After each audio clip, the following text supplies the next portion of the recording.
We're live from New Delhi, watching DT India NewsNight, India's voice to the world. I'm Lipakshi Khurana, coming up in the next hour. As the tariff deadline ends, Trump sets 10% to 41% reciprocal tariffs on dozens of countries' exports, increases tariff on Canada to 35% from 25%.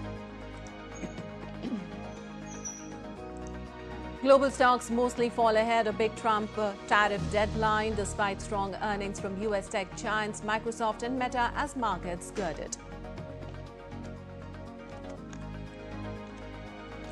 US Special Envoy Witkoff meets Israeli Prime Minister Netanyahu in a bid to salvage truce talks, also to visit Gaza to inspect aid delivery. Heavy rain, flash floods hit NYC and New Jersey. State of emergency declared. Over 40 million people at risk. And in cricket, Karun Nair holds fort as India stay afloat on rain-marred opening day against England on the fifth and final test at the Ovals.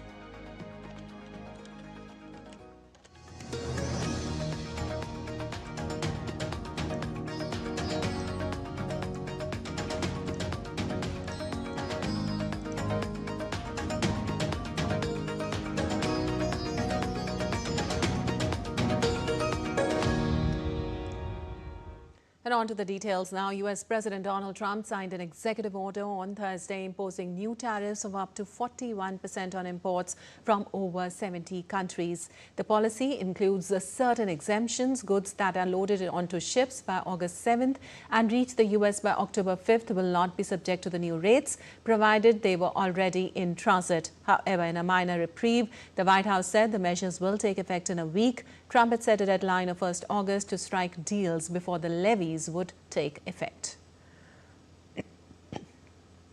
Most of these new tariff hikes were first announced in April when Trump slapped a minimum 10% levy on goods from almost every country in the world, citing unfair trade practices and U.S. deficits. However, Washington then postponed implementation amid frantic series of negotiations alongside announcements of new duties and deals with some partners.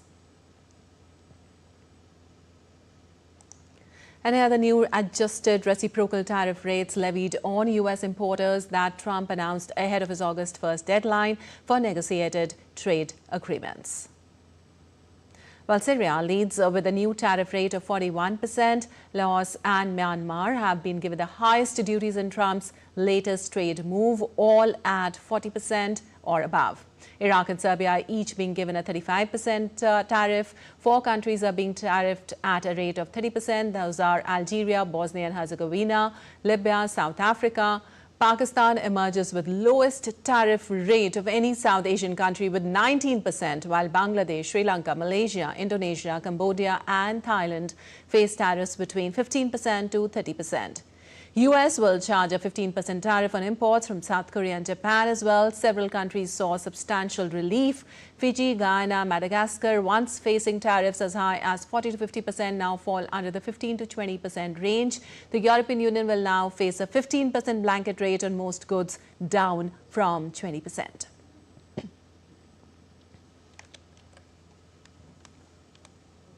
Well, Trump also signed an executive order increasing tariffs on Canadian goods to 35% from 25% on all products not covered by the US-Mexico-Canada trade agreement. The new levies come into effect from August 1st. Well, the increased tariff comes after Trump told reporters that Canadian Prime Minister Mark Carney reached out ahead of an August 1st tariff deadline, but no conversations between the two took place. The move is the latest blow in a months-long tariff war, which Trump initiated shortly after taking power. The Canadian leader previously said trade talks with Washington had been constructive, but the talks may not conclude by the deadline. Talks between the two countries were at an intense phase, he added, but a deal that would remove all US tariffs was unlikely. Meanwhile, Donald Trump gave Mexico a 90-day reprieve from higher tariffs to negotiate a broader trade deal. The extension, which avoids a 30% tariff on most Mexican non-automotive and non-metal goods compliant with the U.S.-Mexico-Canada Agreement on Trade, came after a Thursday morning call between Trump and Mexican President Claudia Sheinbaum. He confirmed that the current tariffs, including a 25% duty on fentanyl-related goods and cars and a 50% levy on steel, aluminium and copper, will remain unchanged throughout the extension period. He further noted that Mexico had agreed to immediately eliminate its non-tariff trade barriers, which had previously hindered cross-border commerce. And for more on the tariffs, we have Akshay Dongre joining us. Well, Akshay, with the implementation deadline of August 1st, that's today, could you walk us through which countries and industries are going to be most affected? Well, Lipakshi, that's quite a broad question because it seems that under this new tax calculation and the calculus that Donald Trump is making, the entire world is getting impacted one way or another. And the industries that are going to see all of the changes and all of the impact are purely now based on the selfish requirements of the USA. So the things that they actually need, there is less tariffs on that. For example, the electronic goods. Even India has been exempted in certain areas like electronic goods. Trump has come to a realization after making all of these claims that everyone should make in the US and manufacture in the US, but the kind of cost that is going to result in, especially for electronic goods like Apple phones or other electronic equipment, is going to cost the US consumers a lot. Either way, if they want to manufacture in the US, the labor cost is quite high, so the product cost will also be quite high. If they want to, put a lot of tariffs on this, that will also result in the price going up. So the situation is, a rock and a hard place at this point in time. That how the U.S. Consumers will pay an equal amount of money for the electronic goods. So in those areas, countries have been exempted, but in the areas where the US thinks that their manufacturing potential is still there, and if the tariff is too high, then probably the consumers will slightly pay high but move towards US goods. Those have been impacted majorly. For example, pharmaceutical industry is quite a big industry that exports to the US. That has given sort of a disadvantage to the American pharma sector as well in many areas, especially the cheaper and the more common medicines that are mass manufactured in other countries and then sold cheap. So when it comes to the goods that are impacted, there are a range of goods. For certain countries, it's automobile parts. For certain countries, it's aircraft parts. For certain countries, it's pharmaceutical. So the entire world in toto, it seems, is getting impacted. And these seem clearly on the whims and it seems fancies of the top leadership now of the United States of America. Back to you, Lipakshi. All right, Akshay. Also, considering there's a one-week window now before these tariffs officially take effect, are there any indications of behind-the-scenes diplomatic efforts or formal objections being raised by the countries that will be most affected? Well, it depends, Lipakshi, because the countries that do not have any other major trade ally, they will be forced to do some sort of negotiation with the US. For example, the countries in the Caribbean or the countries in Latin America. They have to do business with the US. It's the biggest economy in the world, especially in the region. So for them, there will be some sort of attempts. But when it comes to bigger economies, it seems that everyone has reached their threshold. And now countries like China, India, other major economies like Brazil, they will be charting their own course, it seems, because you cannot at all times, put your national interest at stake. To just accommodate a trade ally that is not being on equal footing, not respecting your trade issues, your sensitivities of the market, and just trying to bulldoze their tariffs inside. So it seems that many of the countries will also would rather stick to whatever has been decided. But yes, obviously, for every country, if there is a possibility, then why not? So certain things will move on, but not a lot of major changes expected in these 7 days, at least for the major economies. All right. Thank you so much, Akshay, for all those details. And now let's understand tariffs and why Trump uses them. Well, tariffs are taxes placed on products imported from other countries, usually calculated as a percentage of the item's value. Now, Trump says tariffs will encourage U.S. consumers to buy more American-made goods, increase the amount of tax raised, and boost investment. He wants to reduce the gap between the value of goods the U.S. buys from other countries and those it sells to them, known as the trade deficit.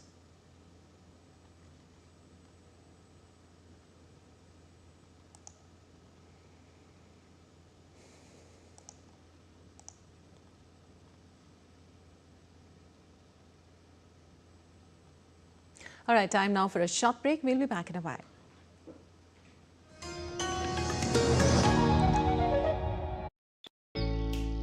Jharkhand will mesmerize you with majestic nature, rich heritage and colorful culture. Hello.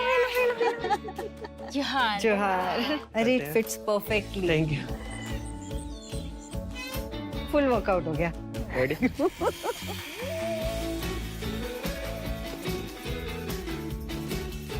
Postcards from Jharkhand on National Geographic.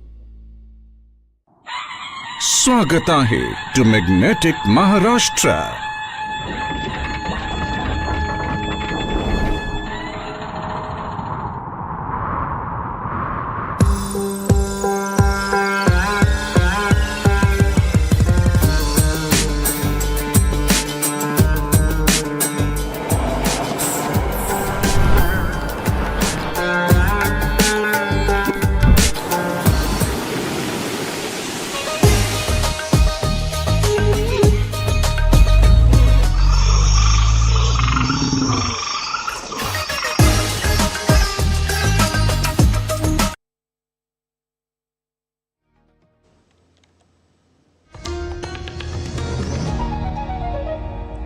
Welcome back. Moving on, Rwanda and the Democratic Republic of Congo held the first meeting of a joint oversight committee on Thursday, taking a step towards implementing a peace deal agreed last month in Washington, even as other commitments are yet to be fulfilled. The African Union, Qatar and the United States joined the meeting of the committee in Washington, which was established as a forum to deal with implementation and dispute resolution of the peace agreement. The deal in June between Rwanda and Congo marked a breakthrough in talks held by U.S. President Donald Trump's administration, which aims to bring an end to fighting that has killed thousands and attracted billions of dollars of Western investment to a region rich in tantalum, gold, cobalt, copper, lithium and other minerals. In the Washington agreement, the two African countries pledged to implement a 2024 deal that would see Rwandan troops withdraw from eastern Congo within 90 days.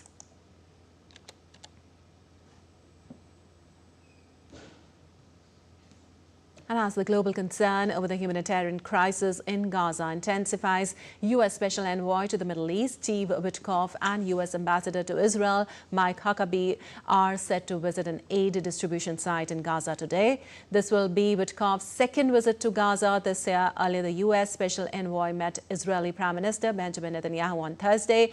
Witkoff has been the top U.S. representative in indirect negotiations between Israel and Hamas for a ceasefire and hostage release deal.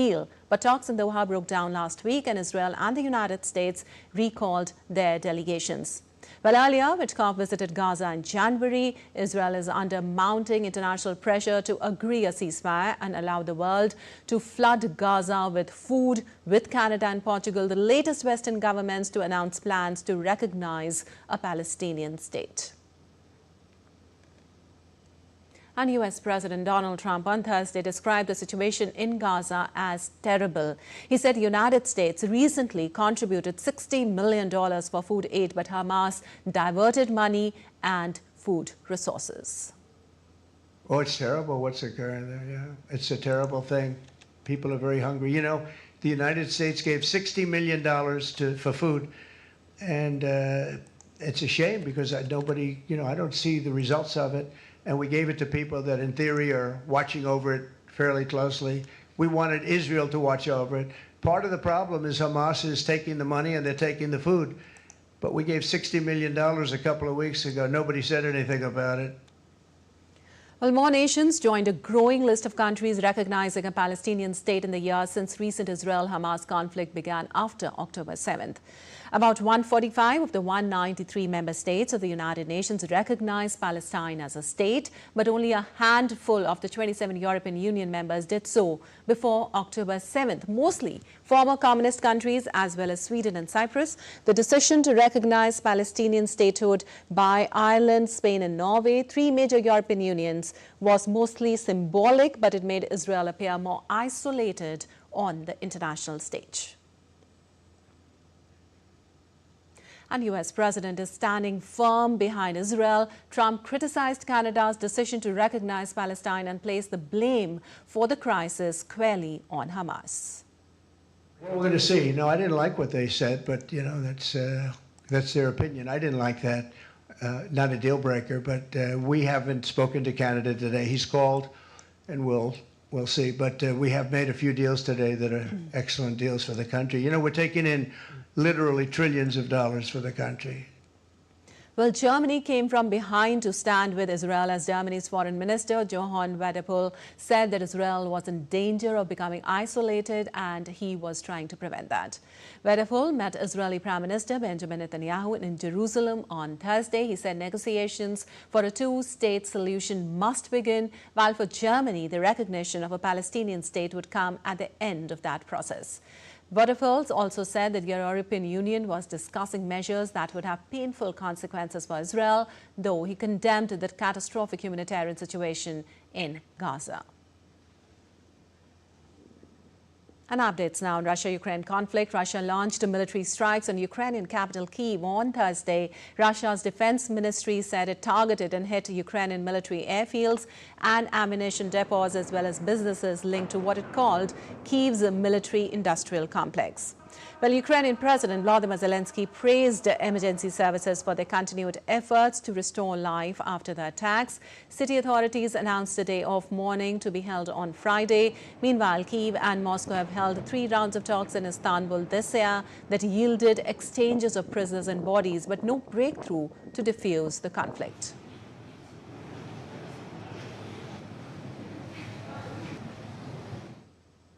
And on Thursday, U.S. President Donald Trump said he's planning to impose sanctions on Moscow if no agreement can be reached. Trump has given Russian President Vladimir Putin until August 8th to make a deal, or else he will respond with economic pressure. Yeah, we're going to put sanctions. I don't know that sanctions bother him. You know, they know about sanctions. I know better than anybody about sanctions and tariffs and everything else. I don't know if that has any effect, but we're going to do it. Europe is extremely upset, but this is a war that should have never happened. This is a war that wouldn't have happened if I were president. And this is Biden's war. This was a stupid war to get into. Should have never gotten into this war. Well, on Iran's nuclear program, Donald Trump said that Iran is behaving very badly. The settlement came after Tehran adopted a tougher stance and set new conditions for restarting nuclear negotiations. Well, Iran has been acting very badly. They were decimated. Their nuclear capability, that potential which could have happened within 3 or 4 weeks, was decimated. It's been obliterated. The Atomic Energy Commission said the place is just decimated. Now they can start again, but they'd start in different sites because they were hit. Well, El Salvador's Congress on Thursday passed a constitutional reform to abolish presidential term limits and extend the presidential term from 5 to 6 years. The move clears the way for President Nayib Bukele, backed by a strong parliamentary majority, to run indefinitely. The reform was fast-tracked and approved by a vote of 57 in favor and 3 against. Also, Ecuador is considering possible visa restrictions for citizens from 45 countries, including Cuba and Haiti, in a bid to help the United States reduce illegal migration. Well, during a visit to Quito, U.S. Homeland Security Secretary Kristi Noem said similar restrictions on Chinese nationals traveling to the United States through Ecuador have reduced their entry at the southern border by 70%. Ecuador and the United States signed an agreement to facilitate the exchange of liaison officers to coordinate the delivery of secure information for 18 months. And in Argentina, families of the patients who reportedly died after being administered with contaminated medical fentanyl protested in Buenos Aires on Thursday to demand justice. The first outbreak was reported in May in Buenos Aires province, allegedly caused by the bacteria Klebsiella pneumonia and Ralstonia. Since then, the Argentine Drug Administration agent ANMAT banned the use, commercialization and distribution of batches. The Ministry of Health has suspended the activities and laboratories responsible for the production and distribution of the contaminated fentanyl.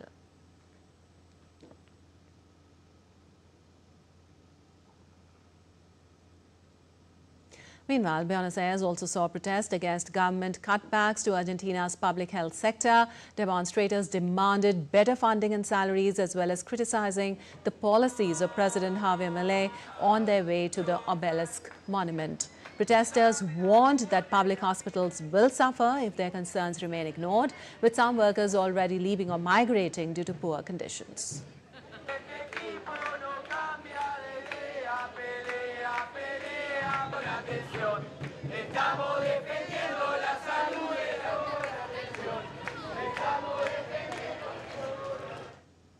And Peruvian President Dina Boluarte rejected a recent request from the Inter-American Court of Human Rights to halt a controversial amnesty law for soldiers and police officers accused of abuse between 1980 and 2000.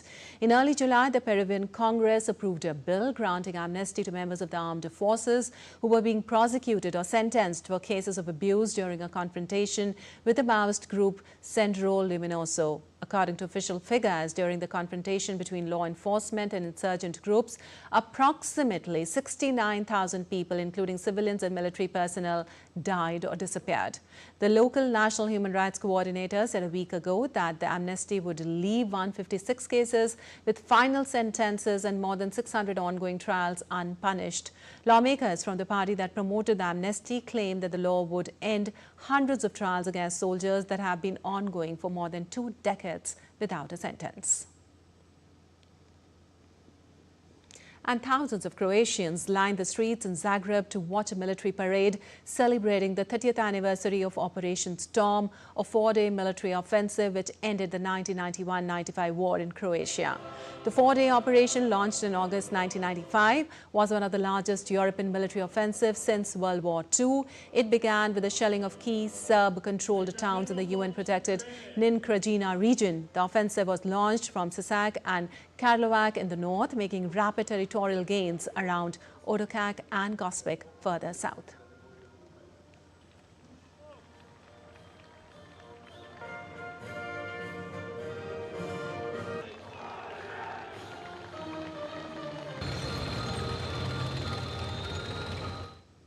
And in other news, UNICEF has said that Bangladesh's first national multidimensional poverty index uncovers harsh realities for children and the people living in the country. According to the National Multidimensional Poverty Index released on Thursday, children are disproportionately impacted by deep-rooted challenges of poverty in Bangladesh, with almost 3 out of 10 children living in multidimensional poverty. The report underscores the urgent need to address child-specific deprivations in health, education and living standards that continue to undermine children's rights and potential. Overall, more than 39 million people in Bangladesh live in multidimensional poverty. Factors such as high inflation, lack of coordination across sectors and the recent civil unrest are hindering progress by limiting critical investments needed to address child poverty in all its dimensions.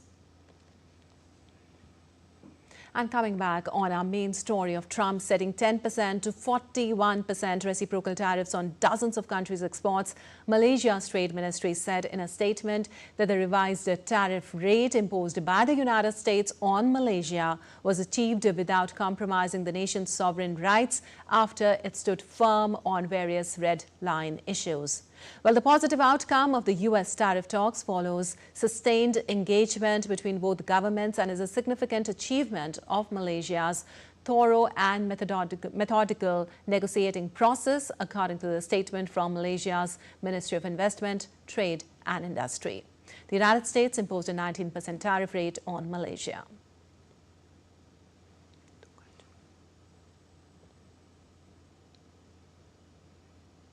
And now let's again understand tariffs and why Trump uses them.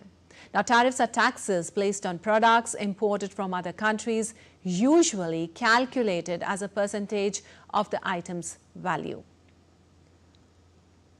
Also, Trump says tariffs will encourage U.S. consumers to buy more American-made goods, increase the amount of tax raised and boost investment.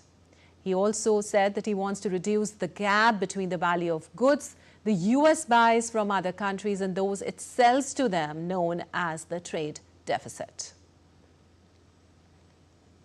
And President Donald Trump's aggressive trade policies are shaking up the global economy.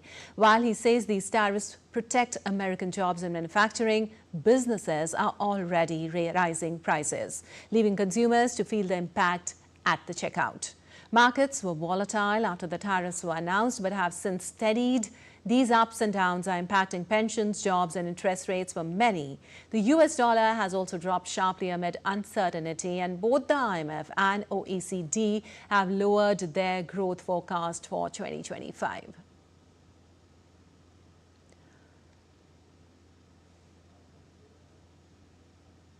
Meanwhile, the inflation in the US has risen to 2.7%, with prices climbing for everyday items like clothing, coffee, tea and appliances. Big companies such as Adidas, Nike and Mattel have announced price hikes. Tariffs and border delays are also pushing supply chain costs higher.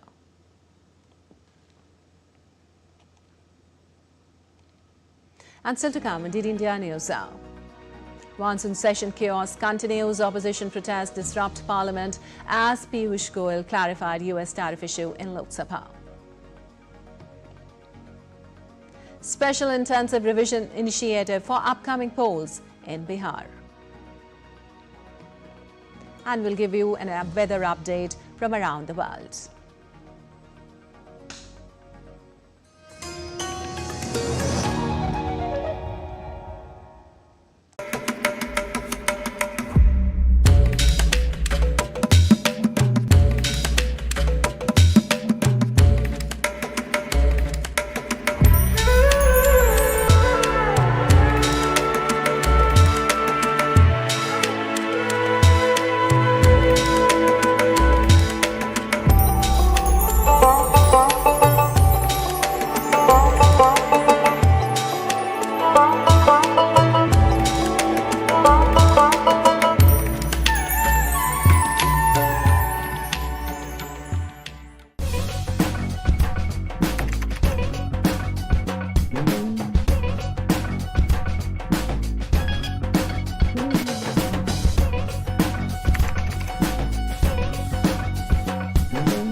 Welcome to Haryana, where the indomitable spirit of humanity unites.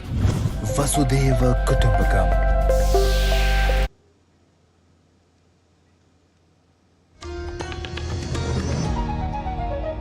Welcome back. You're watching DD India News Hour. Lipakshi Khurana. Time now for a quick recap of the headlines.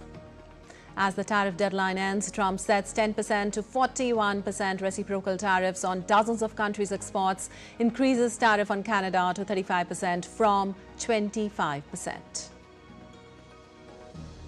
Global stocks mostly fell ahead of big Trump tariff deadline, despite strong earnings from US tech giants Microsoft and Meta, as markets girded. U.S. Special Envoy Witkoff meets Israeli Prime Minister Netanyahu in a bid to salvage truce talks, also to visit Gaza to inspect aid delivery. Heavy rain, flash floods hit New York City and New Jersey. State of emergency declared. Over 40 million people at risk. And in cricket, Karunar holds the fort as India stays afloat on rain-marred opening day against England on the fifth and final test at the Ovals. And moving on, as India prepares to celebrate its 79th Independence Day, Prime Minister Narendra Modi extended an invitation to all citizens to contribute their thoughts and ideas for his address from the ramparts of the Red Fort on August 15th. Posting on X platform, Prime Minister wrote, and I quote, "As we approach this year's Independence Day, I look forward to hearing from my fellow Indians. What themes or ideas would you like to see reflected in this year's Independence Day speech? Share your thoughts on the open forums on MyGov and Namo app," unquote.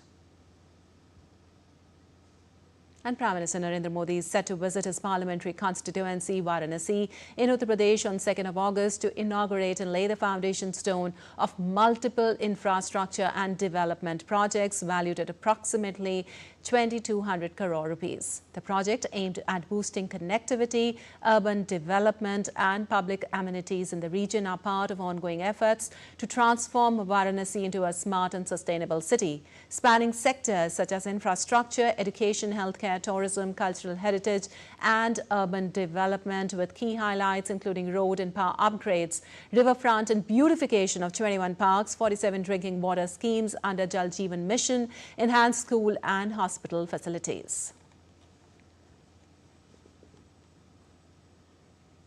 Well, the monsoon session of Parliament continues to witness high drama in the national capital. Thursday saw repeated disruptions in both the houses led by opposition protest. Amid the commotion, Commerce and Industry Minister Piyush Goyal addressed the Lok Sabha, clarifying India's position on the 25% tariff imposed by the United States. Here's a detailed report. A stormy day in Parliament yet again. Both Lok Sabha and Rajya Sabha were marred by repeated disruptions on Thursday. Loud protests from opposition benches forced multiple adjournments throughout the day. The tension follows the conclusion of the high-voltage debate on Operation Sindoor the previous day. Amid the ruckus, Lok Sabha reconvened at 4 p.m. Commerce and Industry Minister Piyush Goyal rose to address the House, speaking on a matter of critical economic importance: Washington's imposition of a 25% tariff on Indian goods under the administration of US President Donald Trump. The minister assured the House that India is closely evaluating the move and will act in the best interest of the nation. वाणिज्य एवं उद्योग मंत्रालय निर्यातकों और उद्योग सहित सभी हितधारकों से संवाद कर इस विषय पर उनके आकलन की जानकारी ले रहा है। सरकार हमारे किसानों, श्रमिकों, एंटरप्रेन्योर्स, उद्यमी, निर्यातकों, सूक्ष्म, लघु और मध्यम उद्योगों और उद्योग जगत के सभी हितधारकों के कल्याण की रक्षा और संवर्धन को सर्वोच्च महत्व देती है। हम अपने राष्ट्रीय हितों को सुरक्षित करने और आगे बढ़ाने के लिए सभी आवश्यक कदम उठाएंगे। Piyush Goyal later made a similar statement in the Rajya Sabha. However, sloganeering by opposition MPs continued unabated, making it difficult for proceedings to continue. The din in both houses highlighted the deepening political divide. With no breakthrough in sight, both houses were eventually adjourned to reconvene at 11 a.m. on Friday. Dibendu Mondol's report for DT India. And today, the upper house of the parliament is to take up the Carriage of Goods by Sea Bill 2025 for consideration and passing. The bill to provide for the responsibilities, liabilities, rights and immunities attached to carriers with respect to the carriage of goods by sea. The bill was passed by the Lok Sabha. Several papers will also be laid in the House. Union Home Minister Amit Shah will move the resolution related to the continuance in force of the proclamation dated the 13th February 2025 in respect of Manipur. Well, the lower house of the Parliament, Lok Sabha, to take up the Indian Ports Bill 2025 for consideration and passing. The bill to consolidate the law relating to ports, promote integrated port development, facilitate ease of doing business and ensure the optimum utilization of India's coastline.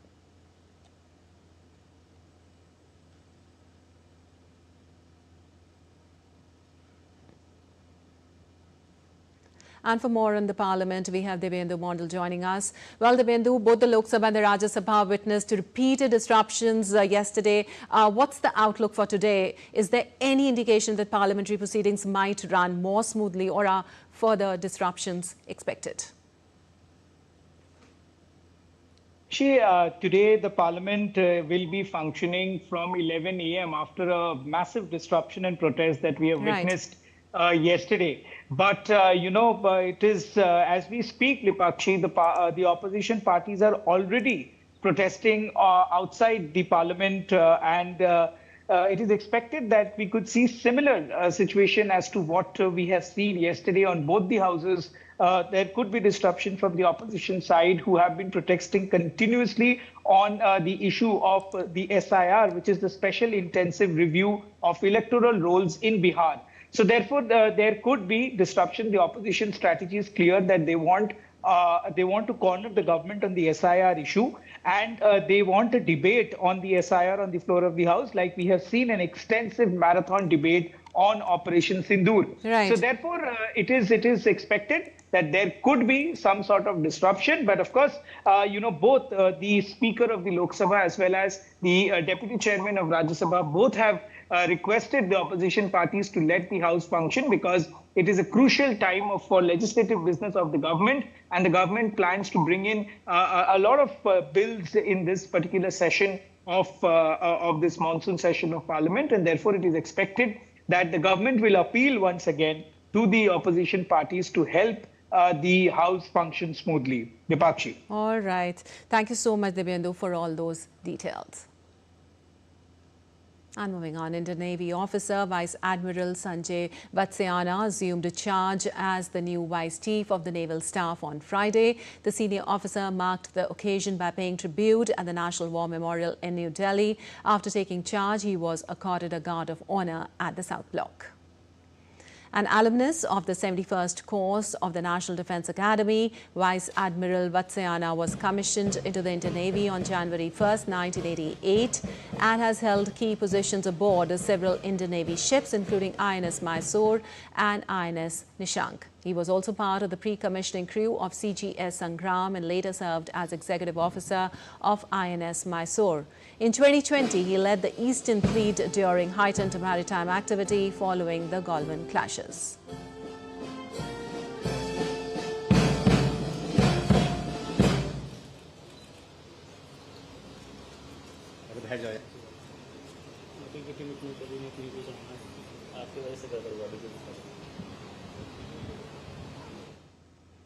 And Lieutenant General Pushpendra Singh has taken over as the new Vice Chief of the Army Staff today. He marked the occasion by laying a wreath at the National War Memorial, followed by a Guard of Honor ceremony in Delhi. Commissioned into the elite para-special forces in 1987, Lieutenant General Singh has taken part in key operations including Operation Pavan in Sri Lanka, Operation Meghdoot in Siachen and Operation Orchid in Nagaland. He also served in the UN peacekeeping missions in Lebanon and Sri Lanka, gaining vital international combat experience.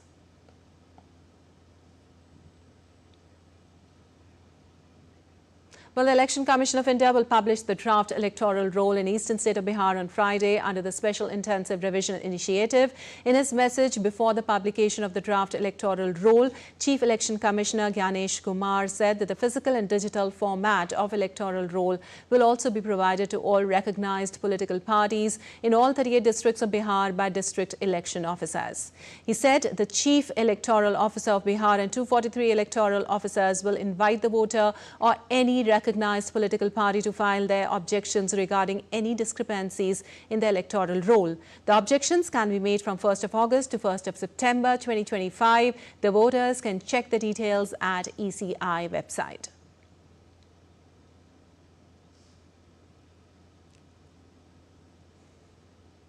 Well, ECI issued instructions for conducting special intensive revision exercise in Bihar on the 24th of last month. The objectives of the exercise were to ensure the inclusion of names of all eligible citizens in the electoral roll in a transparent manner. The last intensive revision for Bihar was conducted by the Commission in the year 2003. And some global weather updates now. First up from India, the Delhi NCR region is likely to experience light to moderate rainfall today again, according to the Indian Meteorological Department. The IMD has forecast light rainfall for Delhi NCR till August 5th. In its bulletin, it also warned of heavy to very heavy rainfall over the northeast region during the next 7 days. Meanwhile, Himachal Pradesh continues to struggle under the weight of the ongoing monsoon. Incessant rains have caused widespread damage to public infrastructure and triggered a rise in casualties across the hill state. In Madhya Pradesh, several districts situated near rivers are facing flood-like situations, with hundreds of villages submerged. Gwalior-Chambal region is among the worst hit due to rising water levels in the Chambal River, triggered by water releases from Rajasthan's Kota Barrage and Nonar Dam. Also, heavy rains across Rajasthan have led to rivers like Chambal and Parvati breaching danger levels. In Dholpur, the Chambal River is flowing 12 meters above the danger mark, submerging several areas. The army has been roped in for rescue efforts. Well, what began as a routine on Thursday turned into a race against rising waters. Tonight, millions across New York and New Jersey are grappling with the aftermath of a storm that brought cities to a standstill. Let's take a look.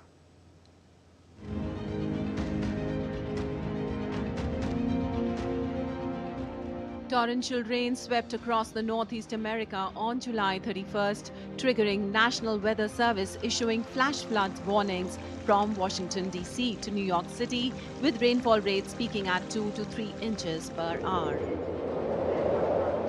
In New York City, subway tunnels were inundated, water was cascading into train cars, major roads were shut down.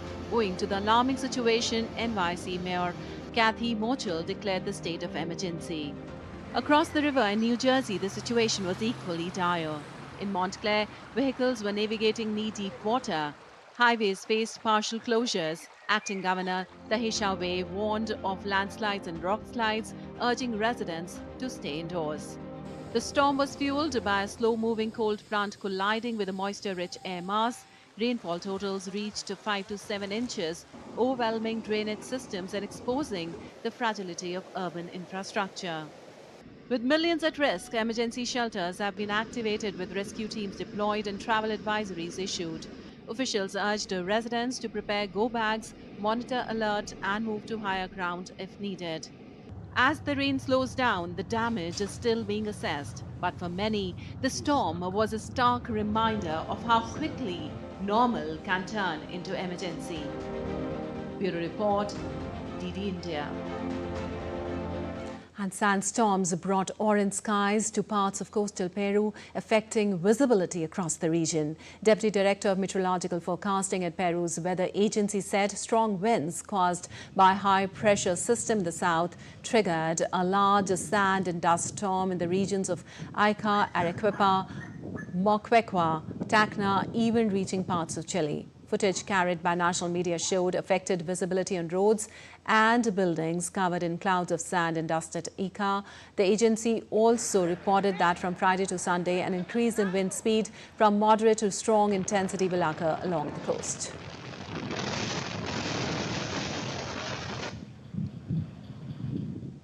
And still to come on DD India News Hour. We'll tell you about the major changes in financial rules from August 1st. And Trump to build a massive White House ballroom inspired Mar-a-Lago set to open before 2029. And we'll get you a report on August 1st, the day the non-cooperation movement united India in its first mass protest against the British rule.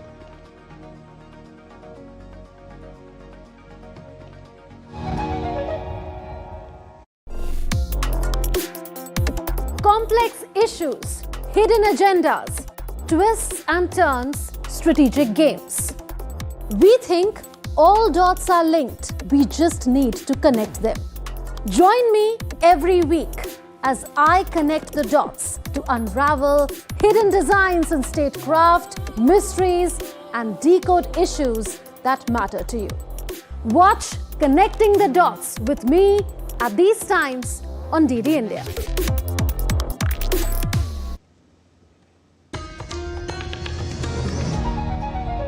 Welcome back. You're watching DD India News. I'm Lipakshi Kuran, and on to some business news now. In India, every first of the month, several changes are made and implemented with major rules. This time, several financial rules are set to come into force that will impact the pocket of the common man.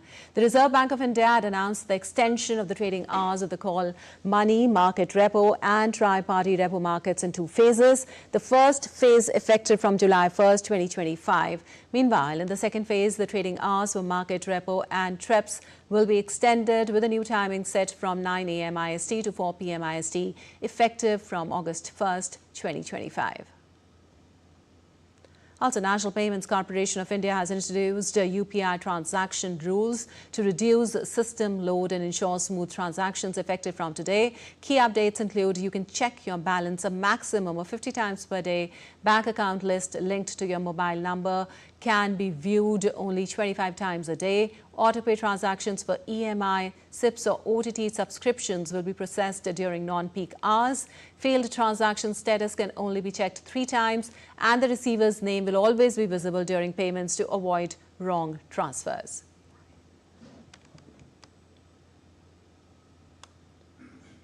And global stocks mostly fell on Thursday despite strong earnings from U.S. tech giants Microsoft and Meta as markets girded for a key U.S. tariff deadline. While Washington has reached tentative deals with several key countries, dozens of economies, including key commercial partners like Canada, had yet to secure U.S. tariff accords. Major U.S. indices began the day strongly, with both the S&P 500 and Nasdaq surging above closing highs, but stocks were unable to hold on to gains, with all three indices finishing in the red. Well, the Facebook parent Meta surged 11.3% and Microsoft jumped 4% after both the companies reported strong quarterly results that underscored their strength in artificial intelligence. Now, Microsoft's valuation topped $4 trillion for part of the day before retreating. And U.S. President Donald Trump is launching one of the largest construction projects of the White House in more than a century. It's a massive 90,000 square foot ballroom set to host official state events and receptions. The $200 million project, funded by Trump and private donors, will begin in September and replace the East Wing. The new classical structure will seat up to 650 guests and mirror the White House iconic facade. Trump, known for his opulent taste, says the ballroom will reflect his signature style, drawing inspiration from his properties like Mar-a-Lago and Turnberry, and be completed before the end of his second term in 2029. Well, you're watching DD India News. Our time now for some sports news. India scored 204 runs for the loss of 6 wickets against England at Stumps on day 1 of the 5th and final test of the Anderson Tendulkar Trophy at the Oval. On a seam-friendly wicket, Shubman Gill lost another toss and India were put to bat in the overcast conditions. Indian openers Jaiswal departed early while KL Rahul failed to replicate his earlier heroics in the series. Brought in for Shardul Thakur in the playing 11, Karunar held the fort from one end as the 33-year-old walked through the crease at 83 for 3 with India having lost its skipper, and batted with patience to bring up his first score above 50 since his triple hundred in Chennai in 2016. Washington Sundar finished on a score of 19 off 45 balls. They will resume on day 2 of an overnight partnership of 51 off 88 balls. For England, Gus Atkinson and Josh Tongue picked 2 wickets apiece while Chris Woakes scalped 1. Due to rain interruptions, only 64 overs of play was possible on the day. England is leading the series by 2-1. And India's assistant coach, Ryan Doordarshan, said that the Indian team management felt it was right to honour the star pacer's call of playing only 3 of the 5 tests in England, considering his workload. With the series on the line, Indian captain Shubman Gill and head coach Gautam Gambhir waited till the last minute to take a call on Bumrah, who played the first test at Headingley, skipped the second match at Edgbaston and featured in the game at Lord's and Old Trafford. Speaking to reporters after day 1 of the series deciding 5th test against England, Doordarshan said it is always a tough call leaving a player like Bumrah on the bench. He did say he was going to play 3 games. He left it up to us which 3 he played. We've tried to manage the situation. It's not ideal. I guess giving those guys attention, the guys who aren't playing, particularly when you're carrying 18, is, in hindsight, you would have loved to have him here. But you would also have said, if we come here 3-1 down, that we didn't use him there. So it's trying to, not guess, but trying to look into the future and then try to see how we can manage him. Well, former world number 1 men's doubles pair of Satyak Ranki Reddy and Chirag Shetty entered the quarter-finals of the Macau Open on Thursday. The Indian doubles pair defeated Japan's Kakeru Komagai and Hiroki Nishi in a 3-game thriller to a BWF World Tour Super 300 event. Satyak will now face Malaysia's Chung and Haikal Mohammed in the quarter-finals.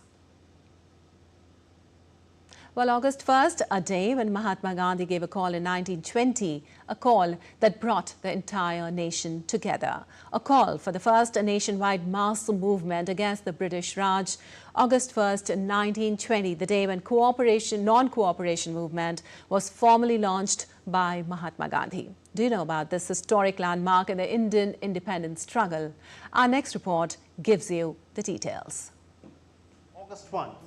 A day when Mahatma Gandhi gave a call in 1920, a call that brought the entire nation together, a call for the first nationwide movement against the British Raj. August 1, 1920, the day when non-cooperation movement was formally launched by Mahatma Gandhi. Did you know about this historic landmark in the Indian independence struggle? Let's find out in this video. No, not just a word, but a powerful sentence too. The very basis of this pivotal chapter in the freedom struggle. Let's understand what was the non-cooperation movement. Launched by Mahatma Gandhi, it was India's first massive nationwide protest against British rule through peaceful and non-violent means. It aimed to achieve Swaraj, that is self-governance, by withdrawing cooperation from the British government and its institutions. Mahatma Gandhi surrendered his Kaiser-e-Hind title, urging others to do the same with their British titles, a symbolic act as a direct challenge to colonial authority, setting the tone for what was to follow, a complete non-cooperation with the British. It united Hindus and Muslims, drawing in peasants, workers and women, transforming the freedom struggle from an elite effort into a people's movement. But what led to the launch of the non-cooperation movement? The movement was triggered by a build-up of grievances against British rule. 2 of those reasons stand out. First came the Rowlatt Act in 1919, which allowed for the imprisonment of Indians without trial. This was seen as a direct attack on our basic human rights and civil liberties. Just weeks later, on April 13, 1919, the unthinkable happened. The Jallianwala Bagh massacre.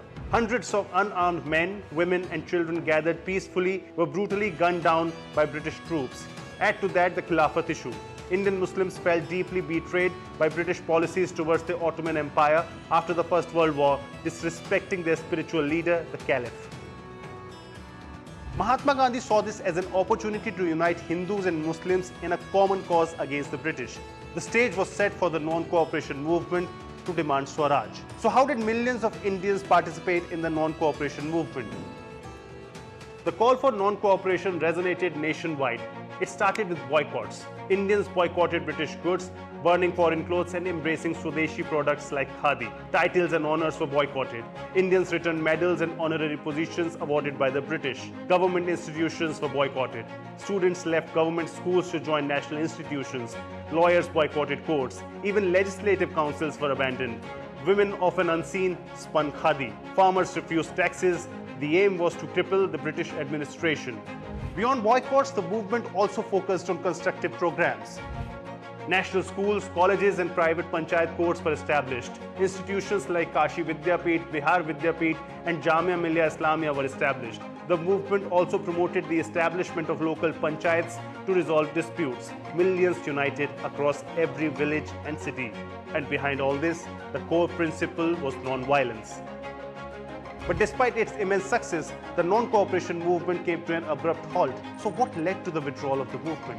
In February 1922, a tragic incident occurred at Chauri Chaura. A peaceful protest turned violent, leading to a police station being set on fire, killing several policemen. The tragic incident violated the principle of non-violence, and as a result, Mahatma Gandhi withdrew the movement. The immediate goal of Swaraj wasn't met. But was the movement a failure? Well, absolutely not. The non-cooperation movement taught us the power of unity, the strength of non-violence, and the courage to look authority in the eye and say, no more. It awakened a sleeping giant, the Indian masses. It laid the foundation for future movements, paving the way for India's eventual independence. And its legacy, a powerful testament to the strength of a united India.